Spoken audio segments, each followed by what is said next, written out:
भगवान भयानक वक्त देश की तू रखवाली कर दे। डाली डाली बाग मेरे की फिर हरियाली कर दे। डाली डाली बाग मेरे की फिर हरियाली कर दे। भगवान भयानक वक्त देश की तू रखवाली कर दे। डाली डाली बाग मेरे की फिर हरियाली कर दे।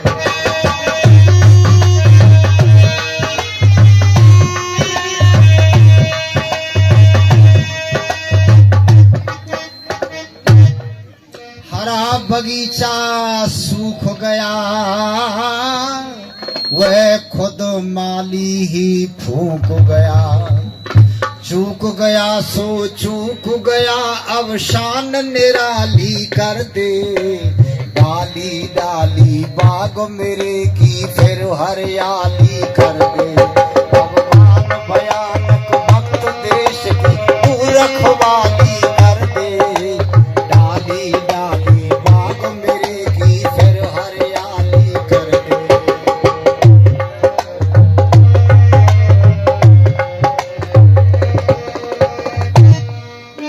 दुनिया काफी जिनके बल से पहाड़ हिले थे विंध्याचल से।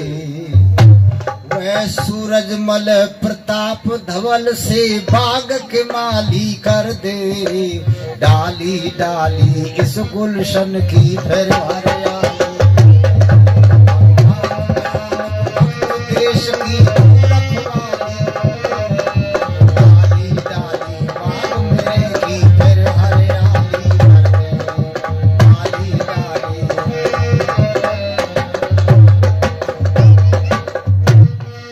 हवा देख कर प्रभु आज की और कैसे रक्षा करें लाज की।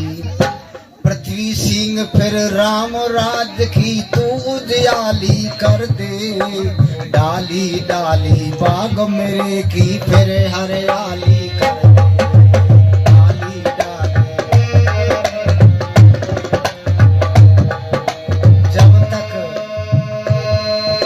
जब तक आर्य समाजों का विस्तार ना होगा तब तक इस भारत का बेड़ा पार ना होगा।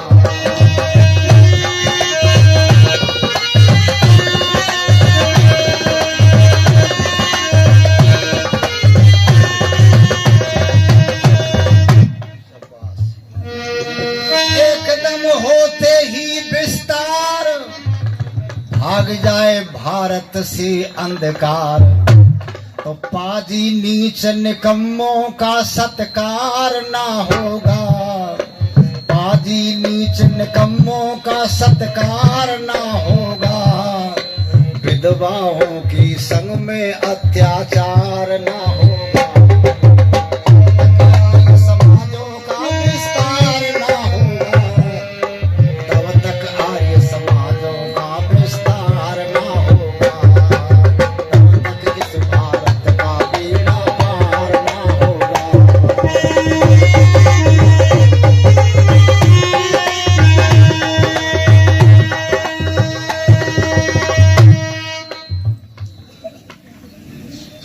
सभा में उपस्थित समस्त सन्यासी महानुभाव वानप्रस्थी जन,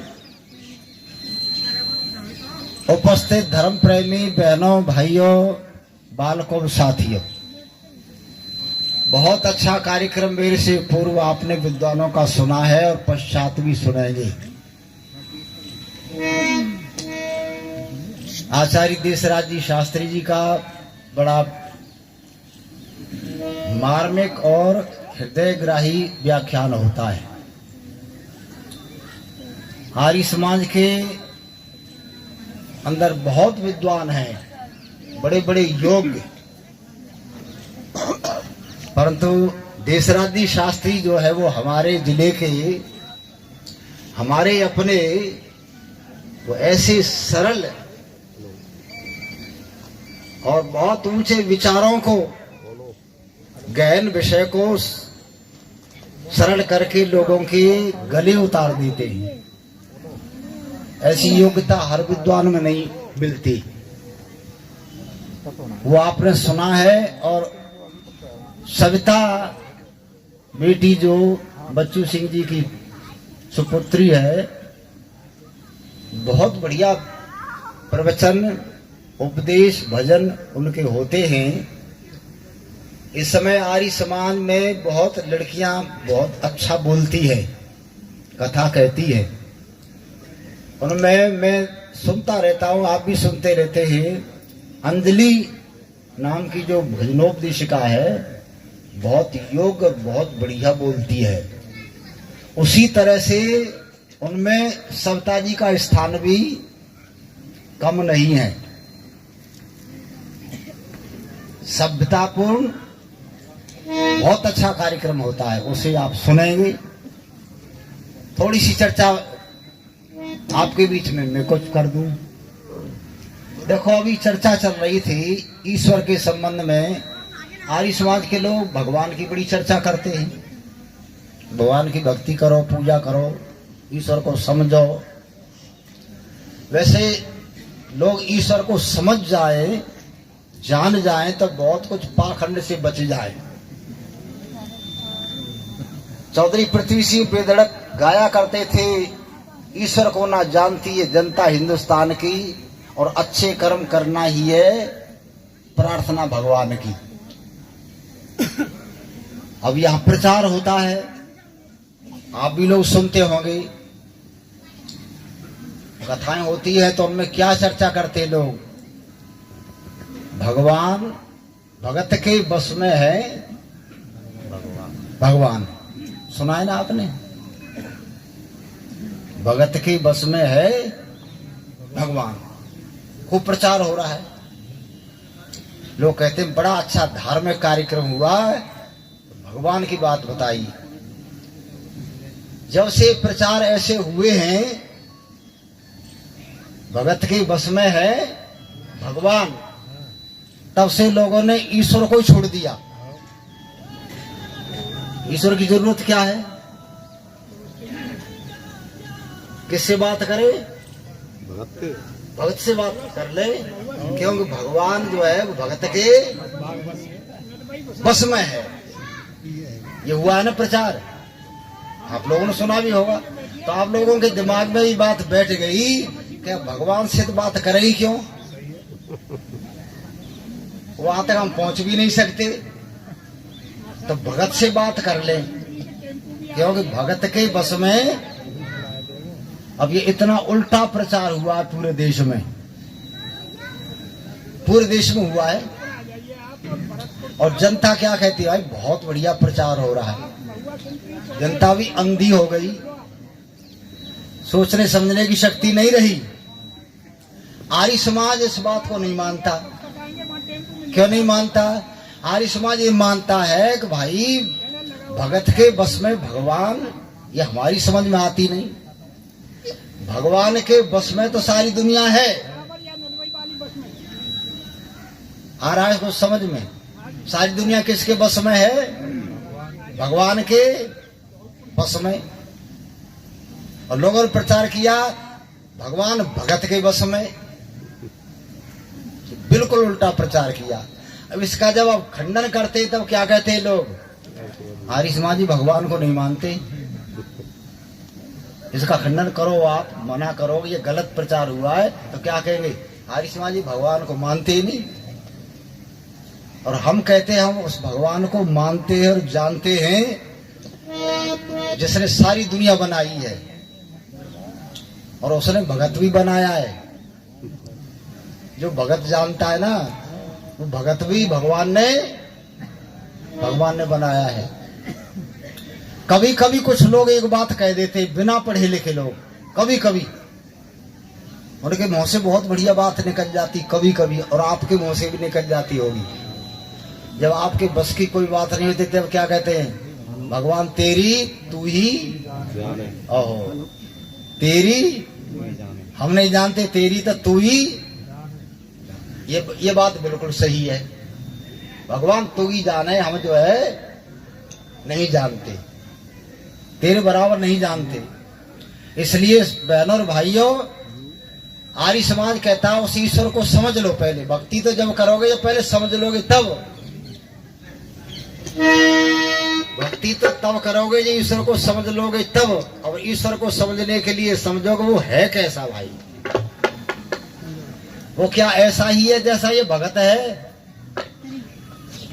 देखो ईश्वर जो है, जितने दुनिया में मनुष्य हैं, छोटे बड़े, काले गोरे, समझदार, मूर्ख, पढ़े लिखे, बिना पढ़े लिखे, ये ऋषि, महर्षि, योगी, तपस्वी, सन्यासी, राम, कृष्ण, दयानंद, शंकराचार्य, जितने भी हैं, जितने ये मनुष्य हैं, वो ईश्वर ऐसा नहीं है। वो इनसे अलग है। इनसे ईश्वर अलग है। क्यों अलग है? कि जितने तुमने मान रखे ये भगत जो है भगवान को जानते हैं, ये ईश्वर के बराबर नहीं हो सकते। ईश्वर तो एक अलग चीज है। आप कहेंगे वो अलग चीज क्या है, कैसी है, वो क्या करता है? एक बहुत पुराना गीत सुना दूं, आप समझ में आ जाएगा।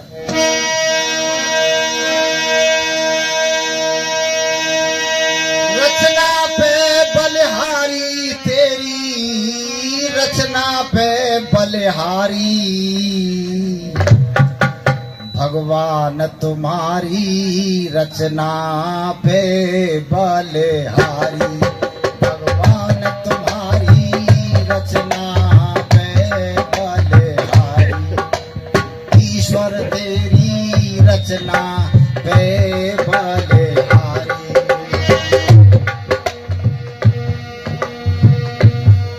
तू अजर अमर है निराकार, तू निराकार है अजर अमर, परमेश्वर कब हुन देह धरे।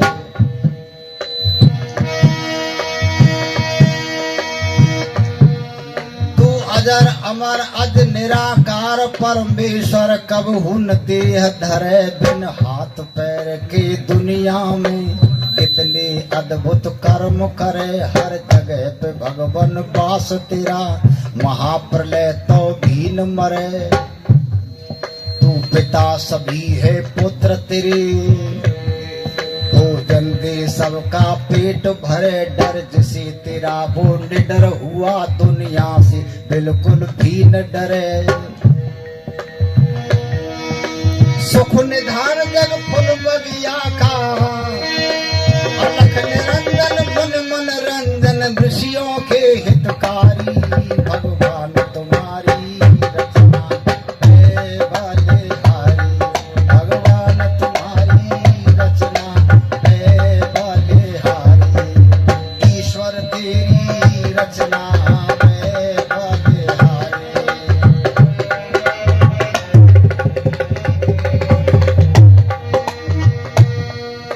चार वेद, छह शास्त्र, मनुस्मृत, स्मृति और सभी पुराण, सिद्ध मुनीश्वर साधु संत सब धरे ध्यान, करते गुणगान, जाने कैसे रचे भेद ना मिले, प्रथम धरनी आसमान, अग्नि पवन रच पांच तत्व, नव गगन चंद्रमा तारे भान, तीन लोक और सात दीप, 10 चार भुवन नव खंड मान, नरवर गिरवर सागर आगर, खाई कोट पर्वत पाषाण, नदी नावरे ताल बावरी, जल जंगल कई बियाबान, ऊंची नीची धरती है, कई शहर बने हैं आलीशान, जलचर थलचर नवचर अजगर अंडज स्वेदत उद्भिजान, नाहर चीते बंदर भालू, गज घोड़ा भैंसा बलवान, नाहर चीते बंदर भालू, गज घोड़ा भैंसा बलवान, चींटी भिनगा मक्खी मच्छर, चींटी भिनगा मक्खी मच्छर, सर्प रचे विषधारी, भगवान तुम्हारी रचना है बलिहारी, भगवान तुम्हारी रचना है बलिहारी, ईश्वर तेरी रचना मथुरा मत जाओ, हरिद्वार मत जाओ, गोवर्धन भी मत जाओ, काशी कावा कहीं मत जाओ, यहीं देख लो कहां मिलेगा भगवान। तू सबको याद तो है पर तुम जानते हो और मानते नहीं। सब लोग जानते हैं पर मानते नहीं। क्या जानते हो? सुनो, तेरे पूजन को भगवान बना मन मंदिर आलीशान। क्या है? भगवान का मंदिर कहाँ है? मन मिलेगा मन के मंदिर में। वाह, रघुवीर सिंह जी पुरस्कार दे रहे 500 रुपए, बहुत बहुत धन्यवाद। देखो कहाँ मिलेगा? मन के मंदिर में मिलेगा। और तुम कौन से मंदिर में गए? बिहारी जी के मंदिर में है जी। और भी बहुत है, दुनिया में बहुत मंदिर बने बेशुमार।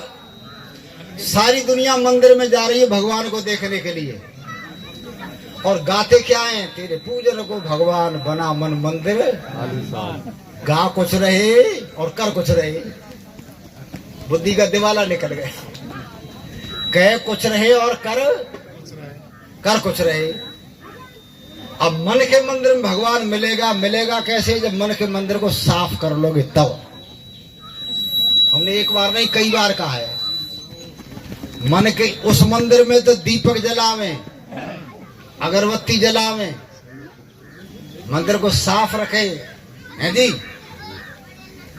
और जिस मंदिर में भगवान के दर्शन होते हैं, इसमें अंडा मुर्गा मछली धुआं धक्कड़ सब। भगवान के दर्शन कर रहे, जिंदगी भर घूमो कहीं ना मिलेंगे तुम्हें। आर्य समाज कहता है कहाँ मिलेंगे? मन के मंदिर में। मन के मंदिर को साफ कर लो। अब मन का मंदिर तो साफ किया नहीं। मन मैले तन उजरे बगुला भक्त अनेक, इनसे तो कागा भले जो भीतर बाहर एक। आर्य समाज ये कहता है भाई। अब ये गले उतरती नहीं बात।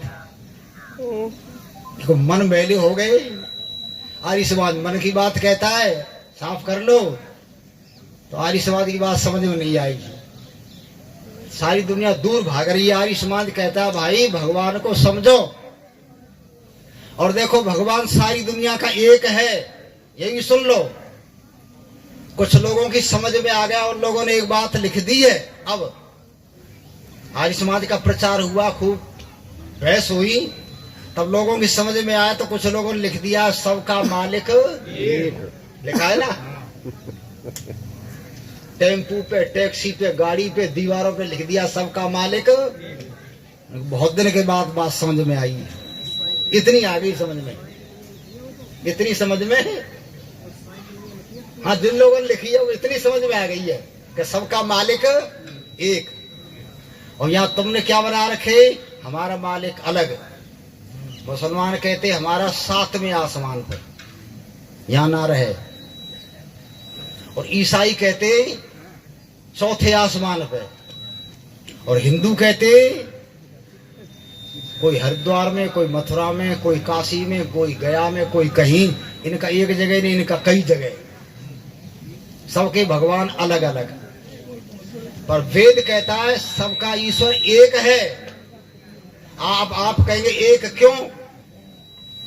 एक क्यों ये बताओ। सबका एक इसलिए है, नाम तो उसके अनेक हैं। नाम उसके अनेक हैं। वो गुण कर्म स्वभाव के आधार पर हैं। एक आदमी के भी कई नाम होते हैं। एक आदमी के भी कई नाम होते हैं। एक मुख्य नाम होता है उसका। हर आदमी का एक मुख्य नाम होता है और नाम कई होते हैं। और उन नामों से वो आदमी तुरंत जो सुन लेता है और मान भी लेता है। जैसे एक आदमी का नाम है धर्मदेव, और उसका भतीजा आवे तो क्या कहेगा? चाचा जी। और चाचा जी को नाम थोड़ा है उसका, तो चाचा जी तुरंत बोल जाएंगे है जी। संबंध के हिसाब से उसको चाचा भी कहते, भाई उसको भाई भी कह देता है, नाम धर्मदेव है। पर तो वो भतीजा कहीं से चिट्ठी डाले और चाचा जी लिख दे, ये वासुदेव थानदार साहब सैयद अलीपुर के रहने वाले, और इनका परिचय आपको बता दिया है। बाबा रामदेव का नाम जानते हो आप? उनके चाचा हैं ये खास, जो टीवी पर देखते हैं बाबा रामदेव, सारी दुनिया में जो है उनके चाचा हैं। इनके पिताजी आर्य समाजी थे। इनके पिताजी आर्य समाज का प्रचार कराते, जैसे आप लोग सब जो है प्रचार करा रहे हैं। मैं थोड़ा बीच में थोड़ा परिचय दे दूं। जगदीश जी नाम था इनके पिताजी का, और जब प्रचार कराते विद्वानों को बुलाते, विद्वान आते, ये सब लोग सुनते। हम तो इनका विवाह हुआ तो बारातों में भी गए। इनके परिवार में जाने कब से जब से जाते, जब से रामदेव लगभग 12 वर्ष की उम्र के थे, तो प्रचार कराते, सब लोग सुनते थे। रामदेव को लगन लग गई, देखो प्रचार से, कह रहे थे ना हमारे शास्त्री प्रचार कराओ, प्रचार से बड़ा असर होता, न जाने कौन व्यक्ति सुधर जाए। रामदेव जी सुनते थे। और ये आसन जो दिखा रहे ने, इसमें छप रहे कि ये आसन सिखाएंगे, बता रहे बयाना में। ऐसे आसन सीख जाते, आसन सीख गए, मंच पर आसन करते थे। और इतनी लगन लगी, वो गुरुकुल में पढ़े रामदेव। इन्होंने गुरुकुल में भेज दिया पढ़ने के लिए, खानपुर गुरुकुल वहीं पास में। फिर मथुरा में स्वदेव जी के पास पढ़े, कालवा में बलदेव जी के पास पढ़े, और पढ़ करके आज सारी दुनिया में रामदेव कौन नहीं जानता। उनके चाचा हैं भाई वासुदेव जी। शायद अलीपुर गांव है, महेंद्रगढ़ जिले से आए, वहां के रहने वाले थे। मैं संकेत कर रहा था, सुनो बहनों भाइयों, बहुत बहुत धन्यवाद भाई साहब को।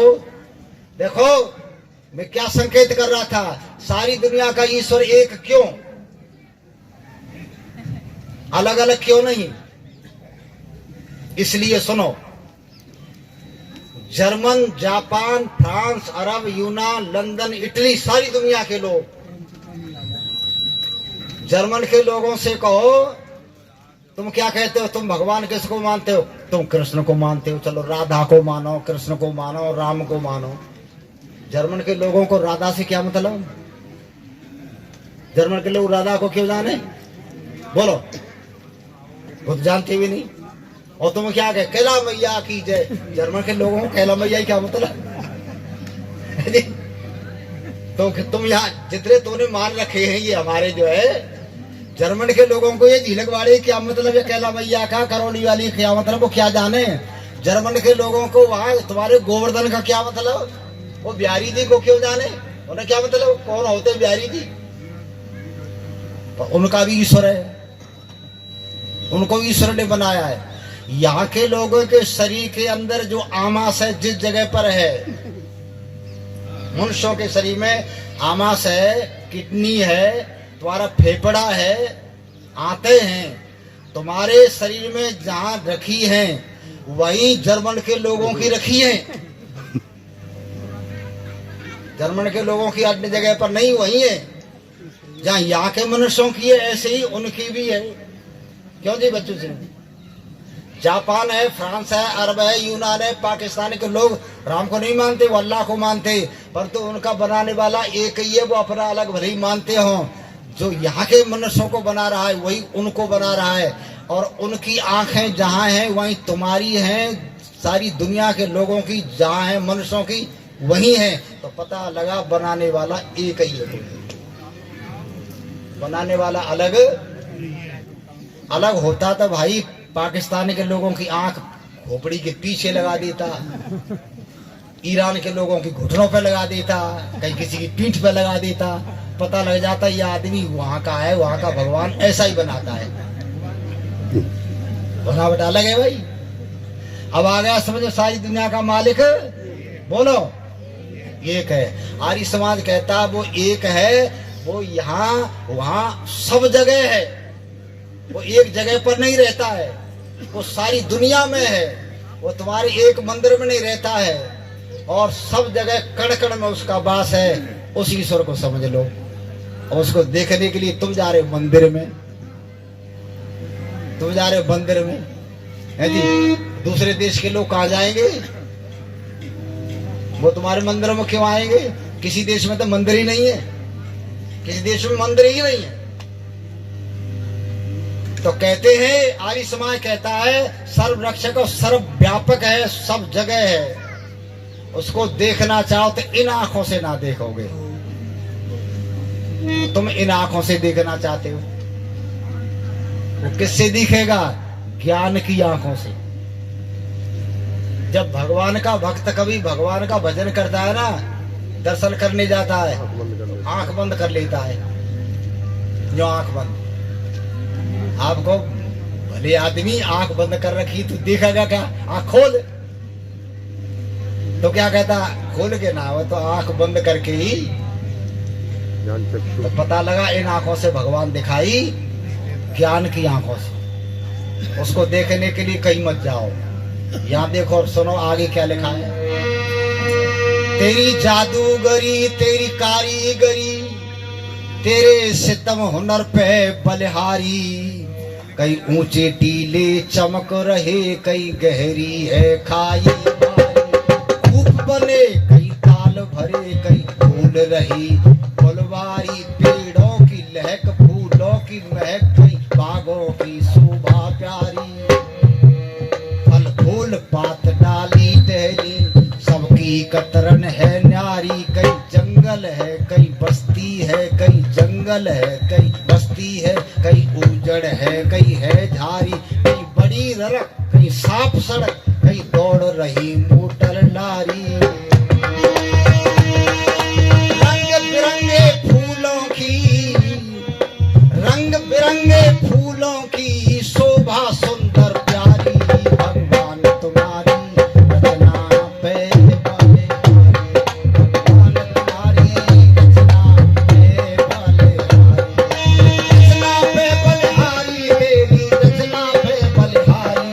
भगवान तुम्हारी रचना पे। ईश्वर तेरी माया का पारण कोई पाता है। क्या लिख रहा है? तेरा कोई पार, या भगत ने पार पा लिया? वो हो गए जो हो गए, यानी किसने लिख दिया? और न सुनने वाला न कहने वाला कोई। सुन रहे जो कह रहा वो सब ठीक, क्योंकि जनता हो गई अंधी। वेद का प्रचार हुआ नहीं। वेद का प्रचार होता तो कोई व्यक्ति कहता तू गलत बोल रहा है, पर रोकने टोकने वाला नहीं। या तो वो हो गया। सुनो ना, 2 लाइन सुना दूं। अरे झूठे वक्ता, झूठे श्रोता। बच्चों सिंह जी बहुत कथा कहते हो तुम लोग, झूठी नहीं करते। उनकी कह रहा हूं, भागवत वालों की। झूठे श्रोता, झूठे वक्ता, और कोई झूठ बतावे ना। और झूठे को हम झूठ कहें तो बात समझ में आवे। झूठ कहें तो बात समझ में आवे। झूठे श्रोता कोई झूठ बतावे ना। झूठे को हम झूठ कहें तो बात समझ में आवे।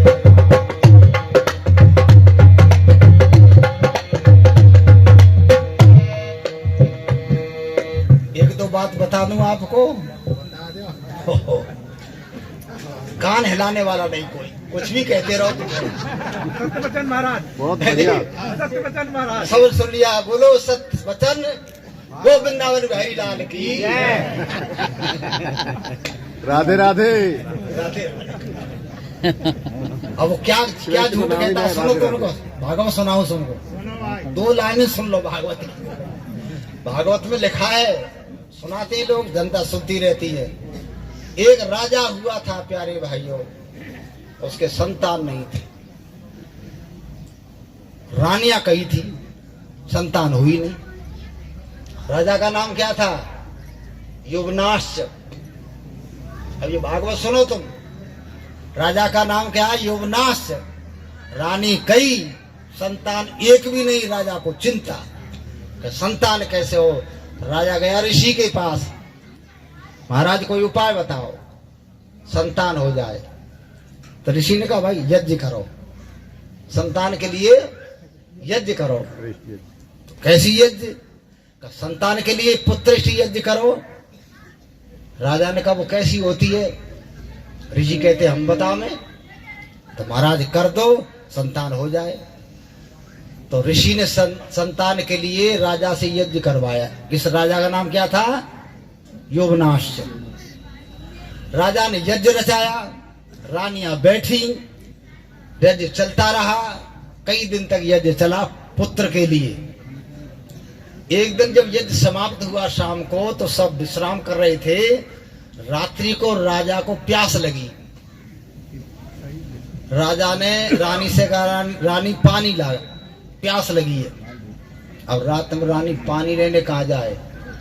वो यज्ञ पर कलश रखा था ना, कलश, उस कलश में से पानी ले आई और राजा को पानी, युवराज को पानी पिला दिया।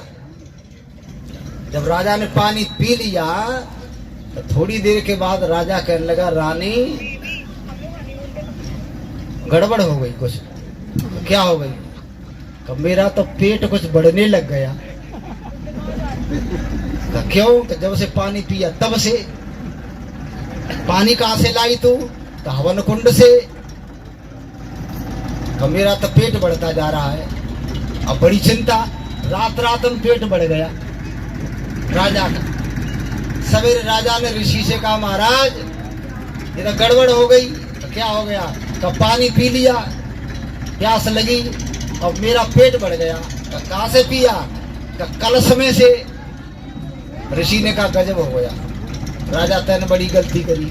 का क्यों? का वो कलश में से पानी तो रानी को पीना चाहिए था, संतान के लिए था। अब तैने पी लिया, तेरे पेट में बच्चा आ गया। राजा कहने लगा अब क्या करूं? ऋषि ने कहा अब क्या, मैं भी क्या करूं भाई, संतान के लिए किया जा रहा था, सब पी लिया पानी तैने, अब पेट तेरे में संतान। अब क्या किया जाए? अब और कोई उपाय नहीं। अब राजा यवनाश के पेट में बच्चा आ गया। कितने वर्ष रहा बच्चा? 12 वर्ष। अब बच्चा बाहर कैसे आवे? बोलो वृंदावन बिहारी लाल की। जनता बोल रही थी बहुत बढ़िया, भागवत बड़ी ऊंची चल रही है जी। कहां से आए व्यास जी? ओ वृंदावन से आए। अब जब कई वर्ष हो गए, बच्चा बाहर कैसे आवे भाई? रानियों को चिंता हुई कि बच्चा पैदा होगा तो उस बच्चे की माँ कौन होगी? माँ तो हम होनी चाहिए थी, हम तो माँ ही नहीं बनी। और राजा को चिंता थी लड़का पैदा होगा, उसका बाप कौन?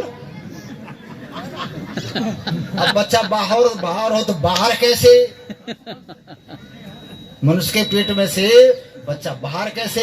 तो चीर फाड़ करके जब बच्चा बाहर निकला तो बच्चे का नाम था मानधाता। सुनाया आपने नाम ग्रंथों में? राजा मानधाता बड़ा प्रतापी राजा हुआ। बोलो वृंदावन बिहारी लाल। अब कोई व्यक्ति कहने वाला नहीं मूर्खता की बात क्यों कह रहा है ये। वो कह रहा है भागवत में लिखी है, भागवत सुनने से कल्याण हो जाता। सुनो तो, चाहे झूठी हो चाहे सही हो। अच्छा इस बात को कैसे मान लेंगे बताओ? बच्चा मनुष्य के पेट में कहाँ पैदा होगा, कहाँ बढ़ेगा? क्योंकि वहां उसके अंदर गर्भाशय नहीं है जी। और क्या खाएगा वो, कैसे पलेगा? बेतुकी बेसिर पैर की बात जब प्रचार की जाती है तो सारी जनता देश में सुन रही है खूब। इसलिए मैं कह रहा था झूठे वक्ता झूठे श्रोता कोई झूठ बतावे ना, और झूठे को हम झूठ कहें तो बात समझ में आ गए। वेद की बात सुनो, वेद में ऐसी बात ना लिखी,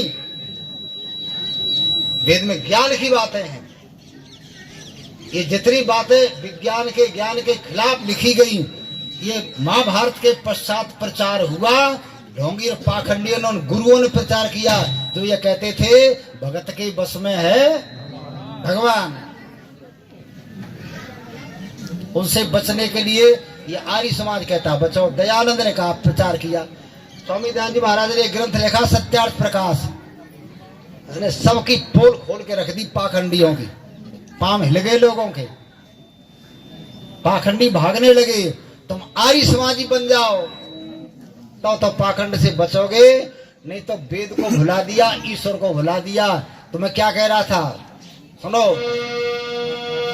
ईश्वर तेरी माया का पारण कोई पाता है, कोई साहब बना दीना, कोई भीख मांग कर खाता है। कर्जदार है 3 माह, कोई साहूकार कहाता है। बिना सवारी नहीं चले, कोई नंगे पैरों जाता है। कोई बैठा पड़ा मसंदों पर, कोई घूमे लीट लगाता है। कोई रोज करे तो पेट भरे, कोई बोझा शीश उठाता है।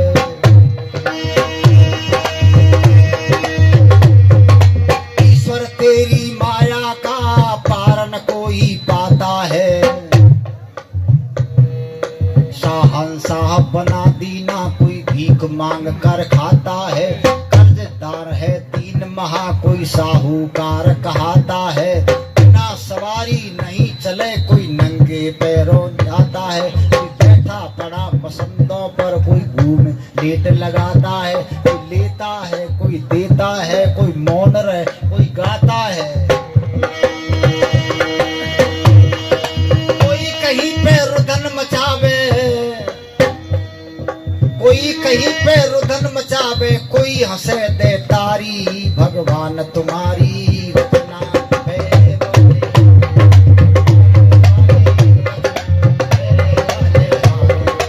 ईश्वर तेरी रचना है बोले। सुनो, कोई वक्त गुजारे चौड़े में, कई सुंदर बड़े मकान बने। बात न करो।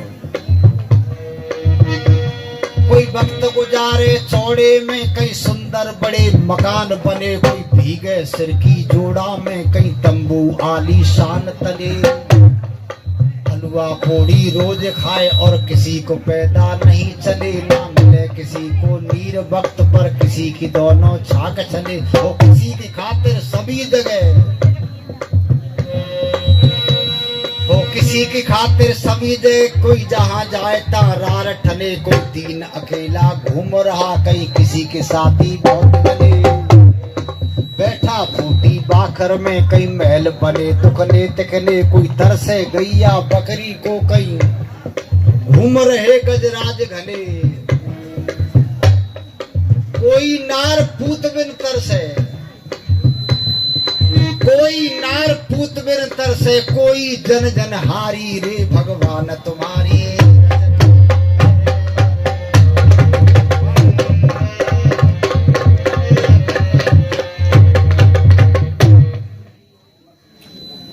एक महिला खड़ी रास्ते में, रिक्शा वाला जा रहा, रिक्शा वाले से बोली रुक जा रुक जा। उसने देख करके नहीं रुका, मैं भी खड़ा था। मैंने कहा रुक जा, बैठा ले जा। जगह ना रिक्शा में। कहिए भाई एक सवारी है, एक सवारी ना देखो पलटन खड़ी है पीछे। एक बच्चे कई पैसा एक का देगी, बच्चे कई। कोई नार पूत बिन तरसे, कोई जन जन हारी भगवान तुम्हारी रचना पे। आर्य समाज क्या कहता है, ईश्वर को समझ लो भाई। देखो कोई ज्यादा कठिन नहीं, बहुत सरल है। ईश्वर को समझना कोई कठिन नहीं, बहुत सरल है। यदि दिमाग से बुद्धि से सोचें, गौर करें, तो पता लग जाएगा कि भाई ईश्वर तो ये है, और जिनको हम मान रहे हैं ये ईश्वर नहीं, ये ढोंगी है, पाखंडी है, ये हमको ठग रहे हैं। वेद क्या कहता है, सर्व व्यापक है, सब जगह सारी दुनिया की रचना कर रहा है। और देखो उसके सामने पेश किसी की खाती नहीं, उसके सामने पेश किसी की खाती नहीं। बड़े बड़े बलवानों के बल जो है उसके सामने थक गए। इसलिए बहनों और भाइयों सुनो, आगे एक दो लाइन और सुना दूं आप। कोई चुल्लू जल को भटक रहा, कहीं धरे बर्फ के भरे घड़े, और किसी की गर्दन नंगी है, कोई पहन रहे हैं हार जड़े। किसी की गर्दन नंगी है, कोई पहन रहे हार जड़े।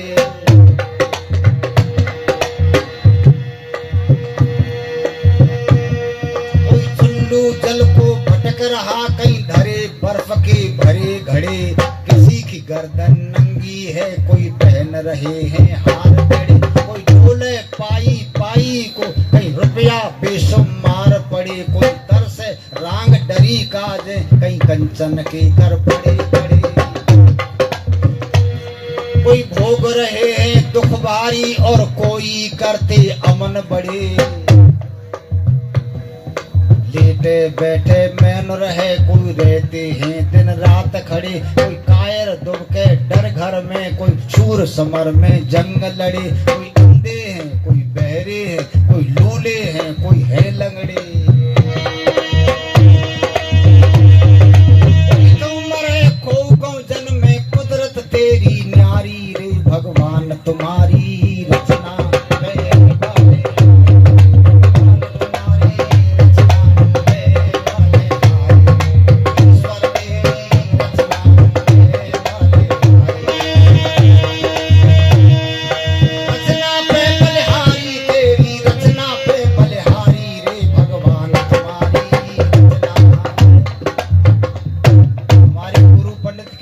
एक बात कहा करते थे, देखो भगवान की कितनी बढ़िया कारीगरी है, शरीर कितना बढ़िया बनाया, आंख नाक कान मुंह सब जहां जहां जरूरी थे वहां लगाए, कोई गलती नहीं है जी। और देखो एक जोड़ तो यहाँ है, एक यहाँ है कब्जा, एक यहाँ है, एक यहाँ लगा है, एक यहाँ, एक यहाँ है। इसको नहीं लगाता, इस कब्जे को, और भोजन करने बैठ जाते, ये कब्जा लगा नहीं, रोटी को तोड़ देते, फिर कैसे पहुंचाते भाई, तो मुड़ता ही नहीं आगे। भगवान ने कब्जा लगा दिया। भोजन करने बैठे, दाल रोटी इत्यादि, जब ये आपने खाना शुरू किया तो ग्रास को उठाया, यहाँ से हाथ मुड़ गया और सीधा अंधेरा हो चाहे उजाला मुंह पे लगे। और मुंह पे भी क्या किया, सामने डॉक्टर बिठा दिया, ये नाक डॉक्टर है, तुरंत सूंघ के बता देगी कहीं सड़ी गली तो नहीं, तुरंत बता देती है। और आंख सामने, आंख देख रही है सामान गलत तो नहीं, आंख से गलती हो गई, दाल में कंकड़ चला गया, अब कंकड़ दिखा नहीं, और जो ही मुंह में गया और ये कारखाना चलना शुरू हुआ, दांत के नीचे कंकड़ पहुंचा, भीतर से आवाज आई कारखाना बंद कर दो। मुंडा घुस गया कोई इसमें, परेशान करेगा, उसको कौन पकड़े उस गुंडे को, पुलिस, जीव, ये पुलिस है, ये वहाँ घूमती है, वो कंकड़ कितना ये वहां से लाती है, यहाँ रखे, no admission without permission, without mister कहाँ जा रहे हो। कितनी बढ़िया व्यवस्था है भगवान की। अब इस भगवान को देखने कहाँ जाओ बताओ, यही देख लो कैसी कारीगरी। शरीर की कारीगरी को देख करके बड़े बड़े डॉक्टर चक्कर में अभी तक सारी दुनिया के डॉक्टर शरीर को समझ नहीं पाए। जब से धरती पर मनुष्य बनाए तब से लेकर अरबों वर्षों तक सब शरीर को पढ़ रहे, सब पढ़ रहे। कोई आंख का डॉक्टर हो जाता, कोई कान का है, कोई नाक का है, कोई पेट का है, पैर का है, इत्यादि का है, सब पढ़ रहे, पर पूरे शरीर को कोई अब तक, सारी दुनिया के लोग अब तक समझ नहीं पाए। ये बहुत बड़ा कारीगर है भगवान जिसने शरीर बनाया है, और कैसी कारीगरी की है, इतना समझ नहीं पाए, मशीन बन गई खूब।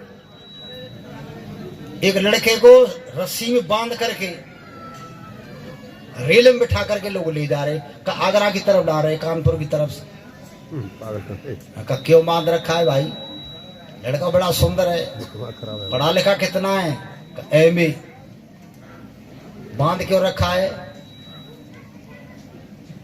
इशारा कर दिया। दिमाग खराब, सुंदर है, क्या खराब हो गया? लड़का तो बड़ा सुंदर है, स्वस्थ है, अंदर से कोई इसकी नसनाड़ी खराब हो गई। आगरा ले जा रहे हैं पागल खाने में। पता नहीं कितनी कितनी बारीक नसें हैं, वो अभी तक लोगों की समझ में नहीं आई। कितनी बारीक नसें, वो कहाँ खराब हो गई? खूब कर रहे, खूब मशीन से जांच की जा रही है, परंतु इस भगवान की कारीगरी को कोई व्यक्ति तभी तो कहते हैं तेरी तू ही जाने। ओ कवि ने कितना बढ़िया लिख दिया, सब जात बनाई है तुमने पर जात तुम्हारी जानी ना। भगवान की कौन सी जात है बताओ? कौन सी बिरादरी का है? किसी बिरादरी का नहीं है जी। सब जात बनाई है तुमने पर जात तुम्हारी जानी ना, और माया जो अजब तुम्हारी है सो काहू ने पहचानी।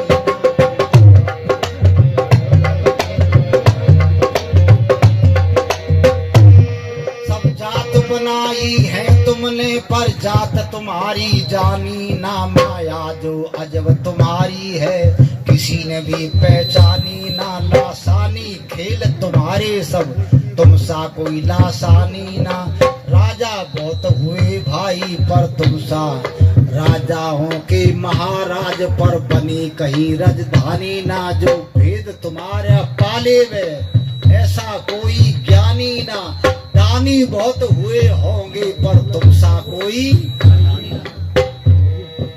दानी बहुत हुए होंगे पर तुम सा कोई दानी ना। ऐसा ना कोई ऋषि मुनि जिन अपनी अपनी तानी ना, पाना था निराले की कोई है आसान कहानी ना। जब पुत्र के पीछे आप पड़े तो बाप की पार बसाई क्या, दावेदार बनो तुम ही तो लाड़ लड़ावे माई क्या। तुमसे खास लड़ाई है तो साथ निभावे भाई क्या। गर्व निपात करो तुम ही तो करे बेचारी दाई क्या। जिसको मौत रवाना की फिर उसके लिए दवाई क्या। जिसको कमजोर किया तुमने फिर उसके लिए दवाई क्या। जिसको तुमने फटकार दिया फिर उसकी कहीं सुनाई क्या। महाराज का पार न पाया तेरा कोई पार न पाया, हार सभी ने मानी रे भगवान तुम्हारी तुमने ही गति ईश्वर तुमने ही गति जानी।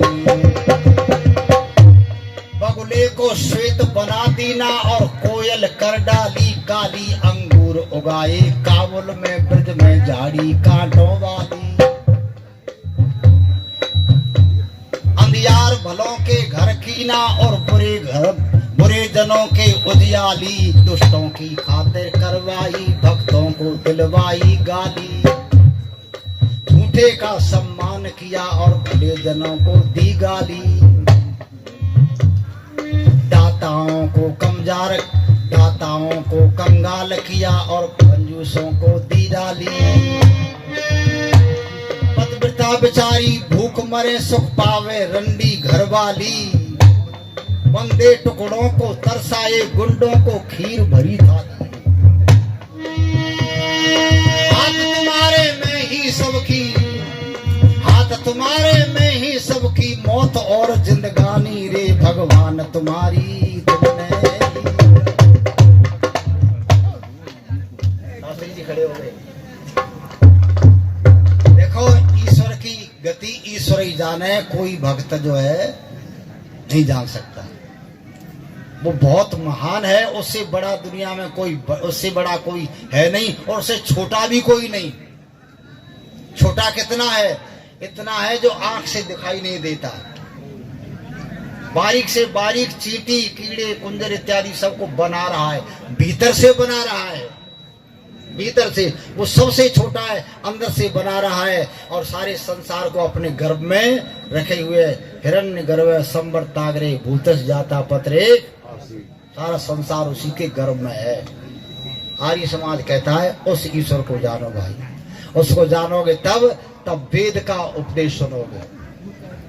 वेद का उपदेश, एक किसी व्यक्ति ने कहा कि भाई ये वेद किसने बनाए? ये वेद किसने? वेद ईश्वर का ज्ञान है, वेद ईश्वर का ज्ञान है। कहले कब बने ये? लिखित रूप में कब से आए? जब से तुमने आ कहना सीख लिया, तुमने आ ई उ इत्यादि जब से तुमने सीखे, उनसे पूछो जिन्होंने बताए, जब से तब से वो लिखित रूप में आ गए। ये अक्षर जब से हैं, ये अक्षर है, और स्वर और अक्षर। स्वर जो है वो जो निकलता है, मनुष्य की वाणी से स्वर निकलते हैं, वो स्वर की जो आकृति है, आ ई उ इत्यादि, स्वर की जो आकृति है, वो जो है उसकी आकृति को लोगों ने बना दिया, ऐसा बनना चाहिए, फिर लिखित रूप में कर दिया, लिखित में। और ऐसे ही व्यंजन है। देखो अब इसके संबंध में क्या चर्चा करूं। हमारे जो है अंग्रेजी में, उर्दू में जितने अक्षर हैं, उनके निकलने का उनका क्रम नहीं है, वो बनावटी हैं, और हमारे कुदरती हैं। हमारे जैसे कवर्ग, का, खा, गा, घा, गा, ये कहां से बोला गया? कंठ से। और आगे जाए चा, छा, जा, झा, या, दांत से है जी, ये बोलते हैं ना, टा, ठा, डा, ढा, ड़ा, ता, था, दा, धा, ना, और पा मुंह से पा, फा, बा, भा, मा, ये हो गए ना। ये जो वर्ण है, जो अक्षर हैं, और इनके अतिरिक्त कुछ संयुक्त होते हैं, फिर आगे चल करके या, रा, लावा इत्यादि, वो संयुक्त है, वो मिले हुए हैं। इनसे अतिरिक्त और कुछ नहीं। और दूसरी भाषाओं में ये आपको मिलेंगे नहीं, ये सब वेद से हैं। इसलिए ईश्वरीय ज्ञान है, और वो वेद है। उस वेद को समझो। वेद में जो कुछ ज्ञान भगवान का, वो सही है, उसमें मिलावट नहीं, कोई गलती नहीं। यही आर्य समाज प्रचार करता है। पाखंडों से बचो, आर्य समाज को समझो, और तभी आपका कल्याण होगा। नान्या पंथा विद्यते। बहुत बहुत धन्यवाद। बड़ी शांति से कार्यक्रम को सुनो।